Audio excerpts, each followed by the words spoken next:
कभी मौसम वैज्ञानिक तो कभी सूट बूट वाले दलित नेता के विशेषणों से विभूषित रामविलास पासवान के निधन से भारत के सियासी परिदृश्य से एक ऐसे अध्याय का अवसान हुआ है जिसे दोबारा लिखने की क्षमता शायद किसी में न हो। बिहार के खगड़िया जिले के एक गांव में एक दलित परिवार में पैदा होकर देश की राजनीति में धमाकेदार एंट्री लेने वाले रामविलास पासवान में कई ऐसी विशेषताएं थीं जो उन्हें हमेशा दूसरों से अलग करती थीं। अपनी ठेठ बोली और बातचीत का गवई अंदाज साबित करता है कि उन्होंने कभी जमीन से अलग होने की न तो कोशिश की और न ही इसकी इच्छा रखी। आधा दर्जन प्रधानमंत्रियों के साथ काम करने वाले रामविलास पासवान राजनीति के पिच के क्रिस गेल थे जो केवल गेंद को बाउंड्री पार करना जानते थे।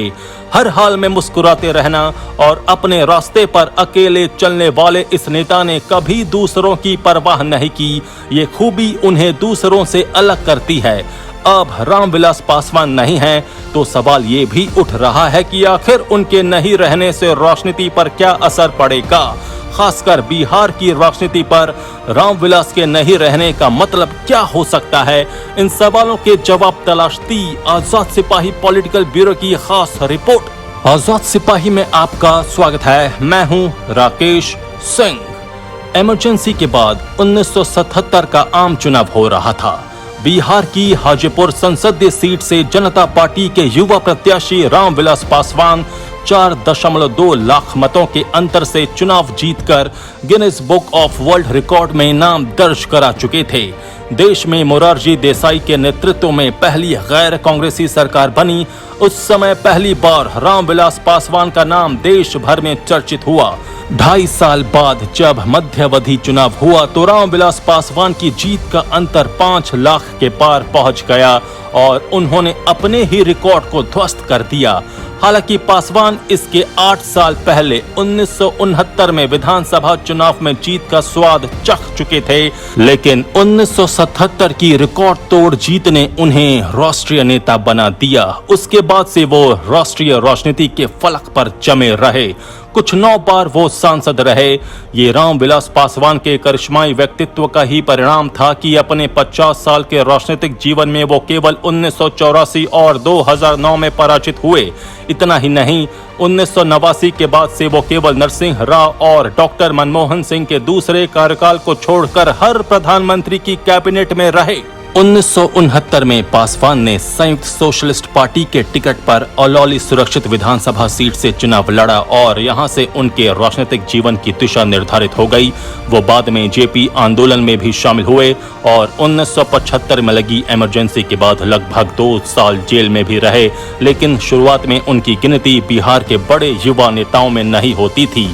रामविलास पासवान समाज के दलित, पिछड़े, आदिवासी, अल्पसंख्यक और वंचित वर्ग की लड़ाई लड़ने के लिए जाने जाते थे। सही मायनों में रामविलास पासवान में वे सारी योग्यताएं और संभावनाएं मौजूद थीं जो भारत के पहले दलित प्रधानमंत्री में होनी चाहिए थी। लेकिन देश की राजनीति के टेढ़े मेढ़े उलझे रास्तों ने रामविलास पासवान जैसे प्रखर दलित नेता को महज बिहार की राजनीति और केंद्रीय मंत्री तक सीमित कर दिया। बहुत कम लोगों को पता होगा कि जिस मंडल की राजनीति ने देश को सामाजिक न्याय बनाम हिंदुत्व के राजनीतिक ध्रुवीकरण के बीच बांट दिया, उसके प्रमुख सूत्रधारों में एक रामविलास पासवान भी थे। 1980 में जनता पार्टी की हार और कांग्रेस की प्रचंड जीत के बाद भी रामविलास पासवान ने अपने तरीके की राजनीति की। 1987 से 88 आते आते राजनीति फिर करवट ले रही थी और कांग्रेस के खिलाफ विपक्षी गोलबंदी तेज हो गई, जिसमें पुराने जनता परिवार के तमाम नेता फिर एकजुट होने लगे और रामविलास पासवान गैर कांग्रेसी धारा के सबसे बड़े और प्रखर दलित नेता के रूप में उभर कर सामने आए। तब तक कांशीराम और मायावती की राष्ट्रीय स्तर पर कोई पहचान नहीं बनी थी। 1984 के लोकसभा चुनावों में चली इंदिरा गांधी की सहानुभूति की आंधी ने तमाम विपक्षी दिग्गजों के साथ रामविलास पासवान को भी चुनाव में हरा दिया था। इसके बाद रामविलास पासवान ने 1985 में बिजनौर लोकसभा क्षेत्र और 1987 में हरिद्वार लोकसभा सीट के उपचुनाव में लोक दल के टिकट पर चुनाव लड़ा। इन दोनों चुनावों में मायावती भी उनके खिलाफ बसपा से मैदान में थीं, लेकिन दोनों ही दिग्गज चुनाव हार गए। एक दौर था जब देश में कहीं भी दंगा हो, दलितों, आदिवासियों, अल्पसंख्यकों पर हमले और अत्याचार की घटना हो, रामविलास पासवान मौके पर जरूर पहुंचते थे। सामाजिक न्याय का मुद्दा हो या मानवाधिकारों के सवाल, संसद के भीतर उन्हें उठाने का कोई मौका पासवान नहीं छोड़ते थे। रामविलास पासवान की राजनीति के अलग तरीके का पता इसी बात से चल जाता है कि वो केवल 1969 में ही अपने इलाके से चुनाव लड़े और जीते। इसके बाद उन्होंने बिहार के उस इलाके का प्रतिनिधित्व किया जो कहीं से भी उनके इलाके से संबंधित नहीं था। बाहरी होने के बावजूद उनकी लोकप्रियता कभी कम नहीं हुई। वर्ष 2000 में उन्होंने अपना अलग दल लोक जनशक्ति पार्टी बनाकर अपना सियासी सौदेबाजी की ताकत मजबूत कर ली थी, लेकिन फिर भी उन्हें बिहार और राष्ट्रीय राजनीति में किसी न किसी सहारे की जरूरत पड़ती रही।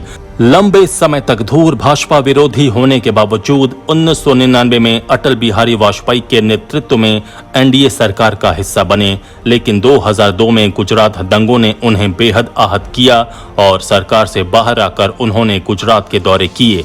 तब पासवान ने गुजरात के तत्कालीन मुख्यमंत्री नरेंद्र मोदी को लगातार कटघरे में खड़ा किया।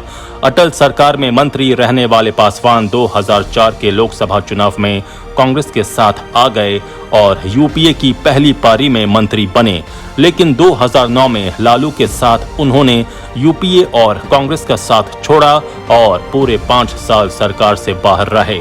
2014 में कांग्रेस से गठबंधन करते करते वो अचानक भाजपा के साथ चले गए और नरेंद्र मोदी के नेतृत्व में केंद्र सरकार में मंत्री बने, जो आखिर तक रहे। एक वक्त में रामविलास पासवान सांप्रदायिकता विरोधी धर्मनिरपेक्ष राजनीति में सबसे मुखर और प्रखर चेहरा थे। एक दलित नेता के रूप में उन्होंने अपनी पहचान अंतर्राष्ट्रीय स्तर पर भी बनाने की कोशिश की। 1993 में उन्होंने काठमांडू में नेपाल के दलितों, पिछड़ों और आदिवासियों का एक बड़ा सम्मेलन किया था। इसी तरह का एक सम्मेलन उन्होंने अमेरिका में भी किया था। बिहार की जातिवादी राजनीति की धुरी रहे रामविलास पासवान की गैर मौजूदगी ने जहां आगामी विधानसभा चुनाव में एक बड़ा वैक्यूम खड़ा कर दिया है, वहीं इस बात के कयास भी लगाए जा रहे हैं कि उनके राजनीतिक उत्तराधिकारी चिराग पासवान को इस बार सहानुभूति के रूप में कुछ अतिरिक्त समर्थन भी मिलेगा। आज की तारीख में बिहार में रामविलास पासवान के कद का कोई दूसरा दलित नेता नहीं है, इसलिए अब ये देखना दिलचस्प होगा कि उनकी जगह को कौन कितना भर पाता है।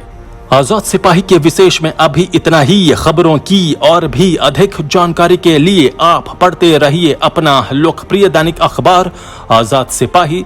आप हमारे इस YouTube चैनल को जरूर सब्सक्राइब करें। आप हमारे Facebook पेज को भी जरूर लाइक करें। जुड़े रहिए आजाद सिपाही के साथ। धन्यवाद।